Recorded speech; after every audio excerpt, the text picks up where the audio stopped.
Director sanitation شاہ Faisal town Farhan Shabbir نے کہا ہے کہ اہلیان شاہ فیصل ٹاؤن کو صاف ستھرا ماحول فراہم کرنے کے لیے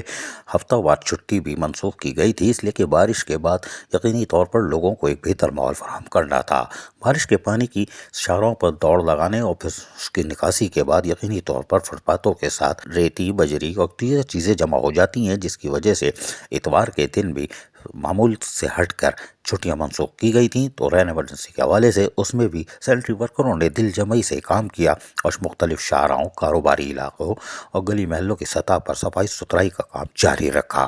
خصوصاً مدارس، مساجد، امام بارگاہوں، اسکولوں، ہسپتالوں اور کاروباری مراکز کو ترجیحی بنیادوں پر رکھے گئے تھے اور 2 ٹیمیں تیار کی گئی تھیں، اور اتوار کے دن بھی 3 شفٹوں میں باقاعدہ کام کر کے بارش کے بعد کی صورتحال پر کنٹرول کرنے کے لیے صاف ستھرا ماحول فراہم کرنے کے لیے ایک بار پھر سینیٹری ورکروں نے دل جمعی سے کام کیا۔ ڈائریکٹر سینیٹیشن فرحان شبیر کے مطابق چیئرمین شاہ فیصل ٹاؤن کو اور خٹک کی واضح ہدایتیں موجود ہیں کہ اہلیان شاہ فیصل ٹاؤن کو بہتر سفری سہولتوں کے لیے شاہراہوں اور مارکیٹوں اور مدارس، امام بارگاہوں، مساجد کے اطراف اور اسکول کے اطراف یقینی طور پر صفائی ستھرائی کو ہر حال میں یقینی بنایا جائے۔ کوڑے کرکٹ کو پر وقت اٹھا کر کچرا کنڈیوں سے ڈمپنگ گراؤنڈ پہنچایا جائے، جس کے لیے عملہ دن رات مستقل کاموں میں مصروف ہے۔ فرحان شبیر ڈائریکٹر سینیٹیشن کے مطابق یونین کونسل کی سطح پر اس بڑے مہم کا بھی سلسلہ جاری ہے، کیونکہ بارش کے بعد مچھر، مکھی اور دیگر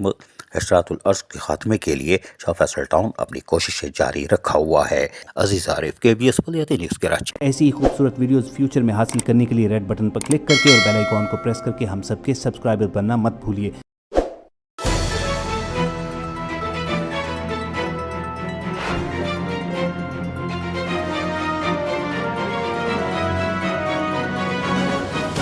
KBS بلدیاتی نیوز۔